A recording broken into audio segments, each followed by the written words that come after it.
Good morning. Thank you so much, Mary Lou. Thank you, Lorena, and thank you, Ben Faber, for your help. So today I will share with you the basics about leaching in general, and then we'll touch on the the salinity tolerance of avocado and how we can do leaching in avocado. So basically, I was looking at the basic things that we need to know when we do leaching is to understand the crop that we have. And to understand the crop, we have to look at a few basic things. One of them is, the root depth of the crop that we're interested in. Because if we're dealing with salinity and we have to do leaching, we want to understand, what's the rooting depth of the crop that we're dealing with. So we can make sure that we have, we don't have too much salinity in the root zone. So this is a good source of information about the root depth in avocado. And you can see here, most of the roots are within the top foot of the soil profile. And, you can, 95% are within the top foot or so of the root profile. And this is just basically, the basic information that is available from Mary Lou and the group, from UC Riverside and UC Cooperative Extension. So the first thing is we know that avocado is a shallow rooted plant, and most of the uptake is from the top foot or two of the soil profile. Now, the second thing that we have to look at is, how sensitive the crop is to salinity. Because if I'm growing wheat or Sudan grass, those crops are relatively tolerant to salinity, and I can go with a high salinity and I would have not much impact on, on crop yield. Now, when it comes to avocado, as you know, it's one of the most salt sensitive crops to salinity. And, if you search the internet, again, the California Avocado Commission website has linked to these publications. So there's, again, Mary Lou involved in these publications, which basically says there is a relationship between, the type of food stock that we're dealing with and salinity tolerance. But in general, avocado is very sensitive to salt. So based on the information that we have from these publications, it says no variety performed satisfactorily when irrigated with an EC of 1.5. And that's the EC of the irrigation water. So generally, when we look at salinity tolerance, we're more interested in what's going on in the soil profile. So we usually deal with the salinity of the soil extract, which is later on, I'll show you, it's ECE, typically stands for soil extract. Just to give you an idea, there are so many different units for salinity. One of them is the decimen per meter. And in general, 1 decimen per meter is about 640 parts per million or milligram per liter. So keep this number in mind, because when you do later on, Ben is going to talk about, lab reports and how you can make sense of the numbers there. Sometimes they have different units for salinity. Sometimes they use milligram per liter, parts per million, or 1 decimen per meter. So this relationship is just important, 640, 650, to give you an idea. So when it comes to avocado, salinity tolerance is anywhere from 0.75 to 0.9 decimen per meter, which basically says, if I have salinity less than this level, I would not worry about the salinity and the, I would not worry about having an impact on crop yield or, quality. The minute I go above these values, the minute I go above 1 decimen per meter, it's going to have an impact on crop yield. And then when you look at salinity publications, they can tell you another term that they use is the slope, which basically, like, let's assume that the minute I go above 1 decimen per meter, my yield is going to go down. And then they will give you a slope. They will say, okay, if you go from 1 to 2, you're going to have additional 10% reduction in yield, or 20% reduction in yield. Now, this information is not really available for avocado because of there's so many different root stocks, and we don't have lots of studies on avocado and the impact of salinity.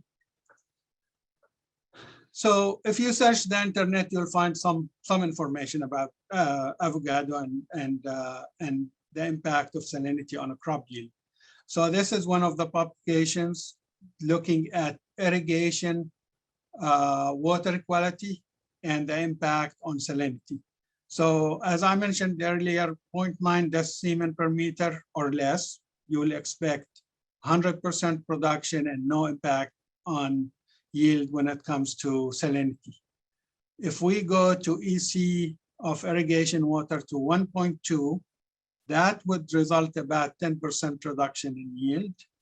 And if we go to 1.6, that's about 25% reduction in yield. And the study that I mentioned earlier from California showing, 1.5 decimals per meter EC had an impact on crop yield when it comes to avocado. Salinity tolerance is commonly expressed in the saturated soil extract, not irrigation water extract. So there is a difference between the EC of the saturated soil extract and the EC of irrigation water. Now, sometimes they're similar, and I will just give you an example depending on the soil type. So if I have really good quality soil that drains everything, good, most of the time the salinity of the soil extract will be just about the salinity of the irrigation water that I have. So if I am irrigating with irrigation water quality of about 650 parts per million, the salinity of the soil would be about 650 parts per million.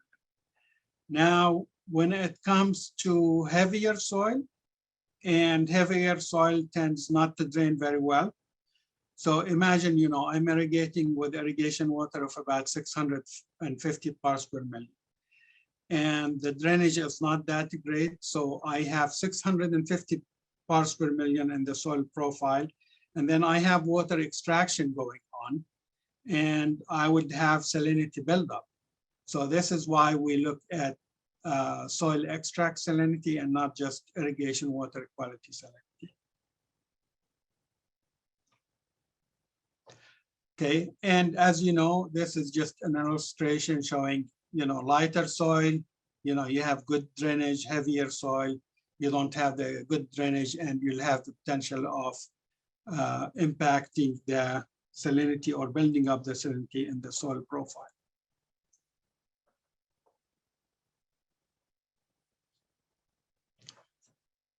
Okay, and then another thing that we have to consider is irrigation water salinity and the chloride content, because the chloride will have an impact on the tree response to salinity. And the reason we look at irrigation water salinity and how much water we're applying, that would basically be a salt load. So imagine if I'm using 10 inches a year or 15 inches a year, and I have certain amount of salt. I want to look at the salt load and how much I'm adding salinity to my soil profile, and whether I have a good drainage or not. So salinity buildup in the soil profile is really important. Another factor to consider is, topography. What kind of field do I have? Do I have a flat field? And if I have a flat field, most likely, depending on the irrigation system, water doesn't move from one side of the field to another. If I have slope, the slope, then I have to consider gravity and whether the water will go from one tree to another just because of the slope. And do I have runoff or not? Other factors to consider in general when we're dealing with salinity and water quality, we mentioned chloride. Sometimes we have issues with boron and sodium. So sodium, chloride, and boron are some of the elements that we have to consider whenever we're dealing with salinity. Now, when I want to know what's going on in my soil profile or in my field, there are several ways to do this. I could go and take soil samples and take these soil samples and send them to the lab, or I can do scanning of my field. And this is an example right here, the UC Davis, it says here, UC Davis. That's the standard electromagnetic instrument that we use to scan the field. It could be on relatively small scale like this one, and I can scan a few acres, or I can scan, even a huge field. This is just two different platforms that we use to measure salinity. And so this is a closer up of the EM38, and basically they just drive all over the field and in a grid. And basically you could see each dot here on the graph represent, a reading. And once I scan the field, we do statistical analysis based on a software developed by UC, based on the USDA Salinity Lab in Riverside. And you can imagine this as, well, if I have all these readings in the field, I want to know what's the lowest number, like in this case, 831, that's an electromagnetic field, and the highest number, for example, 95, 94 here. Okay, so I have a range of numbers. And what I want to do, the simplest thing that you can think about it, I want to do a curve and look at points where will give me a good correlation if I do a correlation between the electromagnetic field and the actual salinity. So the software will tell me, go back to these 12 locations and sample the soil, as you could see here. We sample the soil from the root profile. So in case of avocado, you want to sample from the surface all the way to 2 feet. If I'm dealing with a crop like alfalfa, I would sample, 4 feet. And so what we do, we take this number and correlate it to the actual reading of salinity in the field. And then I can determine the distribution of salinity in my field. This is a good example of about an 80-acre field, and this is a map of soil salinity. And we're all now familiar with this Siemens per meter, that's about 640 parts per million. And you can see the light areas, they're basically relatively good areas. So 0 to 2, you could see in my field here, I have relatively good areas where salinity is relatively low. And as I go to the darker areas, those are the areas where I have issues with salinity. So scanning a field makes a good sense, because if you want to do leaching, you don't want to do leaching for the entire field, because you may not have salinity issues in part of the field. So knowing what's going on in a field will make a good sense. Once we know the salinity, we can make prediction on yield and yield loss. And for avocado, for sure, we want to take care of salinity. For other crops, like if I'm growing sugar beets or alfalfa, sometimes it may not worth it economically to do the leaching and to do the drainage and so on, especially when you have limited water supply. So if I have a field like this, a field crop, and I have limited water supply, I want to concentrate on the good areas and get the maximum yield on the good areas. This is just another example. We can do, the scanning on relatively small scale. You could do you can get the salinity resolution on a very small scale, like, 4 feet by 4 feet. So you can do assessment of the salinity around every individual tree in your field.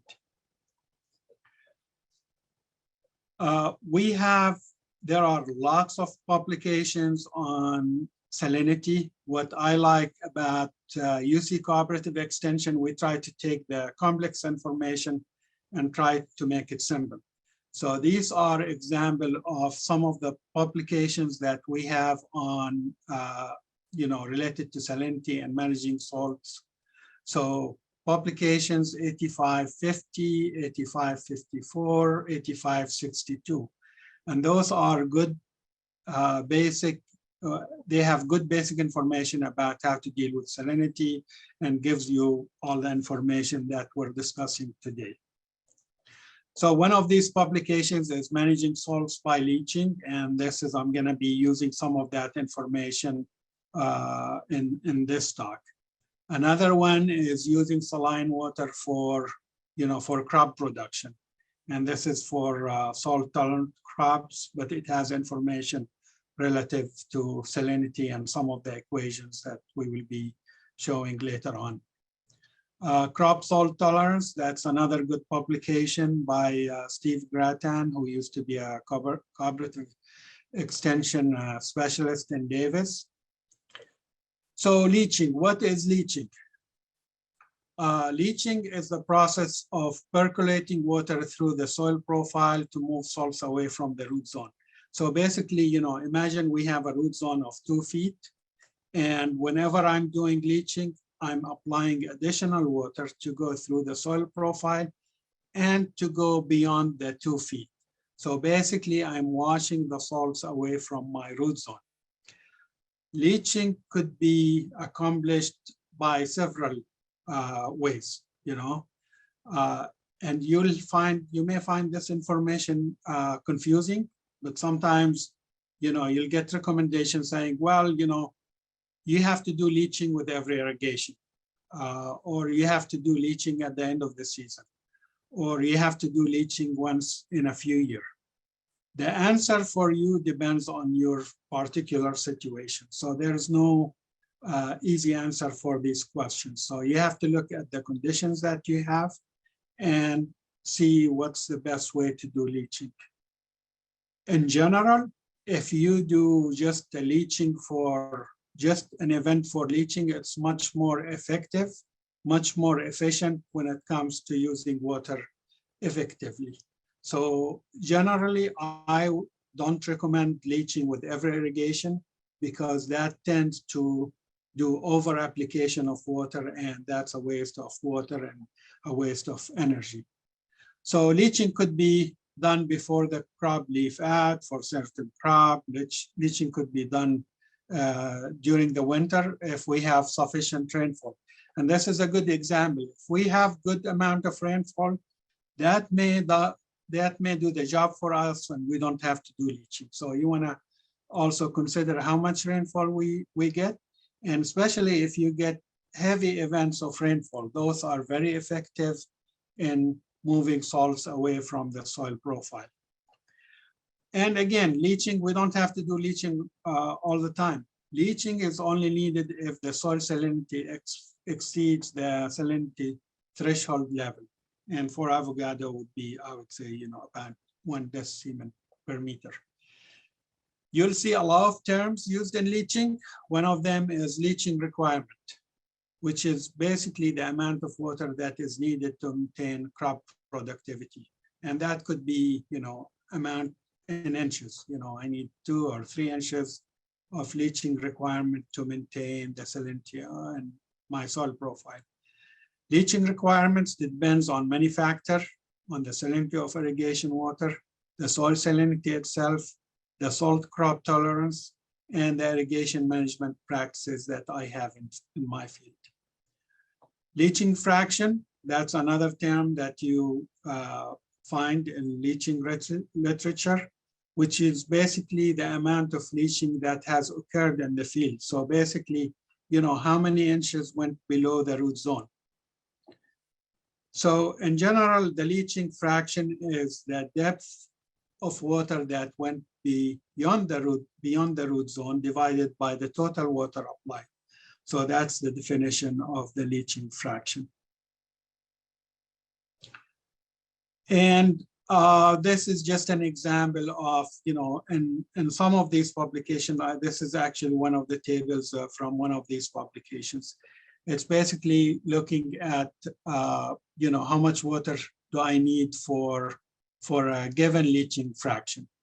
So I'm looking at an example here, crop ETC, the crop water requirements, and this is for the entire season. So for example, if my crop water requirements for the entire season is 15 inches, and I do add additional 3.75 inches of water for leaching.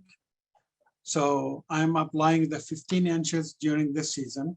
And like, let's say I decide at the end of the season, my salinity level is high and I need to add additional water for leaching. And if that water amount is 3.75 inches, so my leaching fraction would be the 3.75 that I used for leaching divided by the total water I applied, which is the 15 during the growing season and the leaching amount itself. So if I do 3.75 divided by these two numbers together, I get 0.2, and usually we express in percentage. So that's basically what you see in the table right here, 20%.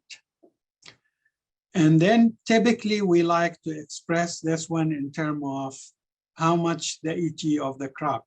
So as I mentioned earlier, the ET of my crop is 15 inches. So how much is applied water? It's the total applied, 18.75 divided by 15, and that will give me 125%. So even I don't have to do the calculation. I can go to this table and say, okay, if my leaching fraction, if I need, to do a 20% leaching fraction, I just need to apply 125% of the ET for my crop. So that's the additional 25% for leaching. The soil threshold level depends on the crop, and this is another example for the table. So we have the EC extract, and that's the EC of the soil in the root zone. So for avocado, salinity tolerance expressed in irrigation water salinity. So, for these crops, you could see some of them are very sensitive. Sorghum, it's very tolerant. Sorghum is very tolerant to salinity. So I can build up salinity in my soil profile up to 6.8 or 7, and it will have zero impact on yield. If I'm dealing with a sensitive crop like corn, for example, the minute the EC in my soil profile is 1.7 or higher, it's going to impact the yield, and I do need to do the leaching. So the leaching depends on the crop that you have. So how do I determine the leaching requirement?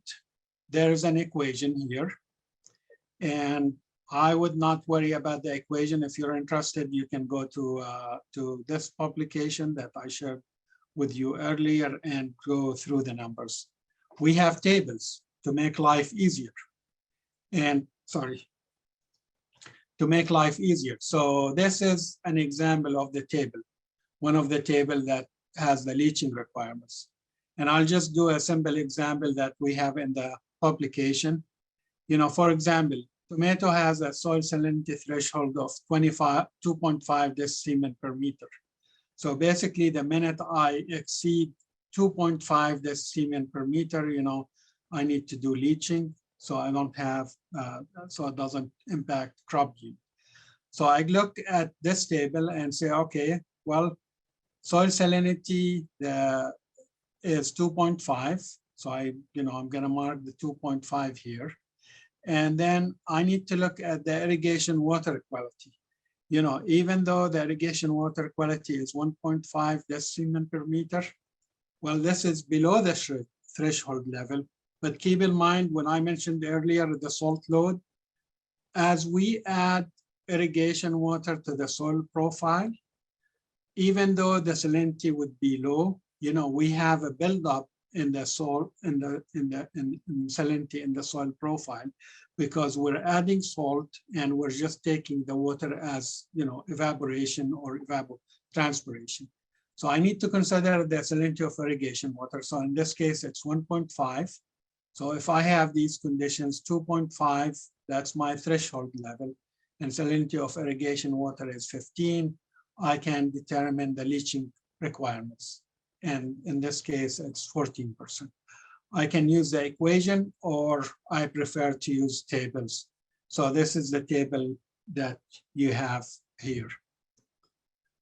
Okay, summarize, you need to start with the threshold level for the rootstock that you have.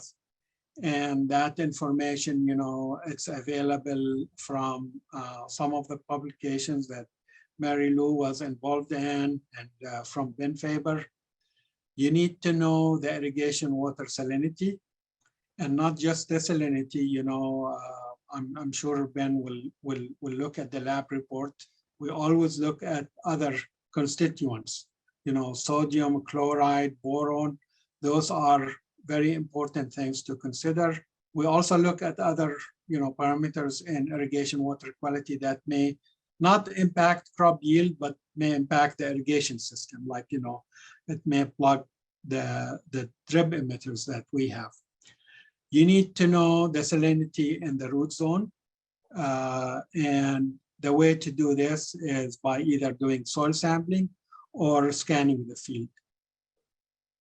You want to select the appropriate irrigation system for leaching. Once we know what are the leaching requirements, if I have a micro sprinkler, most likely I can do leaching with a micro sprinkler. If I have a drip irrigation, most likely I cannot do leaching with a drip irrigation. So you have to consider the appropriate irrigation system for leaching. I'll stop here and open it up for questions.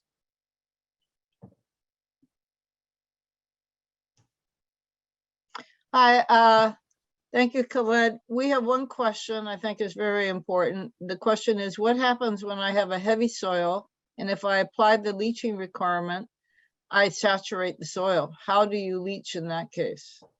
Okay, so we have, so soil type is very important.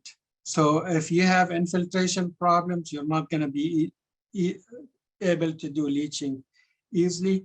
You have to find out, is it the soil texture? Like, if you have lots of heavy material in the ground, can you add something to improve soil, soil infiltration rate? So for example, if you have infiltration problems because of high sodium in the soil profile, you may add gypsum. There are some, commercial material, but that's not an easy answer. Sometimes you have to work out the soil profile physically, and in the process, you may damage roots. So that should be very specific. So this is not I don't have an easy answer for this one. I don't know if Ben can add anything to this question. Yeah, that is a really difficult question to answer. And really, you have to anticipate the problem. First of all, you don't want to plant avocados on heavy soil that has poor drainage. And that's where success has been found with using berms and mounds to plant, because that improves drainage automatically. And then Khaled mentioned, there are ways of treating that water. So applying in excess, a leaching fraction in excess of water of the tree requirement at every irrigation is not the best way to remove salts. And it's better to do what's called an episodic application, some excessive amount applied periodically, so that that is a much more effective way to leach salts. But yeah, in avocado, you're always combating saturated soil and phytophthora possibilities with, the possibilities of phytophthora because of too much salt. So yeah, it's a real balancing act. So we have another question, a follow-up question is, can you elaborate the effect of leaching on other nutrients in the soil, such as nitrogen, phosphorus, and potassium? So, it's really a question about timing of the leaching versus fertilization. All right, yeah, and this is really important. And what you have to worry about is the nitrogen. Nitrogen, as you know, it's easily leachable from the soil profile. So this is why I do not recommend leaching with every irrigation, because if you have a fertigation event and you add additional water, you're washing that nitrogen away. So I would stay away from leaching when you're applying fertilizers, especially the nitrogen fertilizers. And don't apply nitrogen in the wintertime when the tree can't use it effectively and we have rainfall. And so timing of nitrogen is important. Don't do it when the tree can't use it. Apply it in late spring, summer, and into the fall. So timing of application is important. Yeah, well, the next question is good for Mary Lou. I think you can answer this question better than me. well, so the question is, what is the impact of chloride and what are the sensitivity levels for avocado? So this goes back to actually work that Jim Oster, who started his career off at the salinity lab and located in Riverside, and then became an extension specialist in the soils department at Riverside. And he was always telling me that it's not salinity as salinity is, you have to know the specific ion effect. And so the two ions that are very important in salt tolerance in avocado is sodium and chloride. But chloride is the one that does it, what we believe to be the higher amount of damage. And avocados are very sensitive to chloride.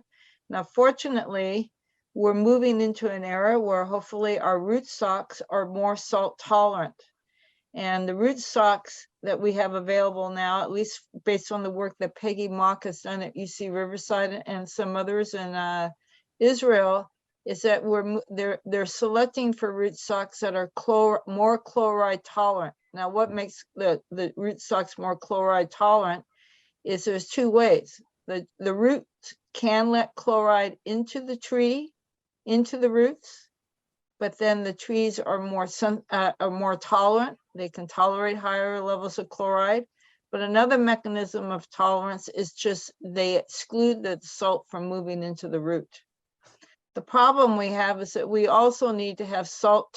If we have the mechanism where the salt is actually moving into the tree, and the rootstock actually can tolerate the high levels of chloride, then does that chloride or sodium sequestered within the rootstock, or does it move freely within the tree? If the method of tolerance is that the salt moves freely within the tree, then it becomes imperative that we have a sign variety also that is salt tolerant. Right now, we don't really have varieties that are salt tolerant. I think Jim and Lamb Hass are a little bit more salt tolerant than Hass, but are they? Can they tolerate high levels of salinity? No. So it's a very complicated thing, but chloride is definitely the specific ion that we definitely need to be worried about when we talk about avocado. The good news about chloride, it's really easy to move chloride out of the root system by leaching, because it's like nitrate. Wherever, if you have excess water, it's going to move with that excess water. If you're dealing with boron, that's a different story. Yeah, and it turns out avocados are typically fairly boron tolerant. In fact, that's good. Good to know. Yeah. So I think with this, we'll move on to Ben and his. Oh, we have one hand raised. So Curtis, you're muted right now. Okay, can you hear me now? Yes, we Yes. can. Yeah.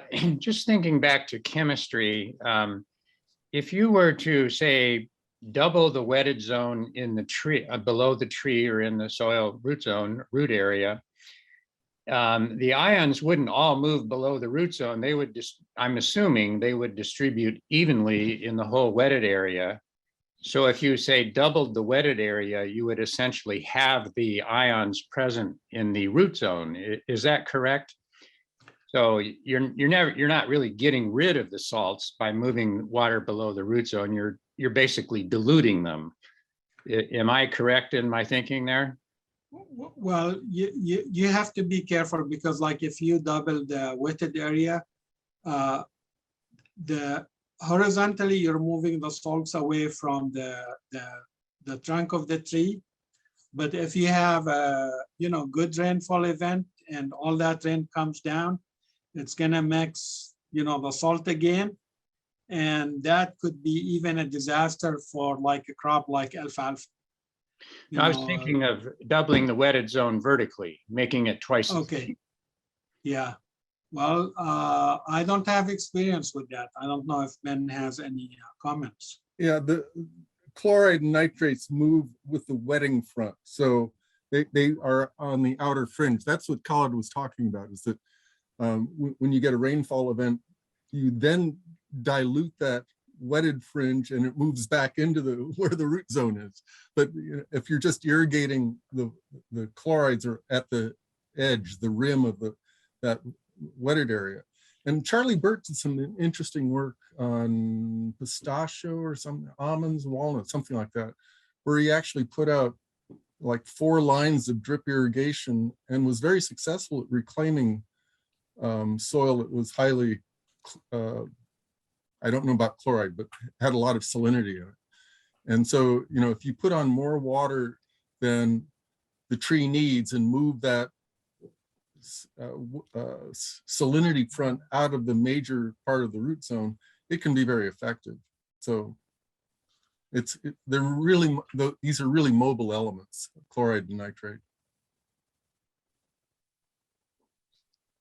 So Ben, there's one question, maybe you or can address it. What effect does chlorine from portable water have? Is it significant or not? Chlorine is a gas. And so if you're injecting chlorine to clean out your lines, it goes up into the air and maybe causes ozone depletion. Yeah, and the concentrations are not high to make an impact. No. And sometimes people think, well, you're adding fertilizers, they are salts, but when you look at the big picture, they're not much compared to the salinity that comes from the irrigation water. Well, great. I think right now we'll move on to Ben's presentation, and then we'll still have ample time, I know, to have further discussions. So Ben.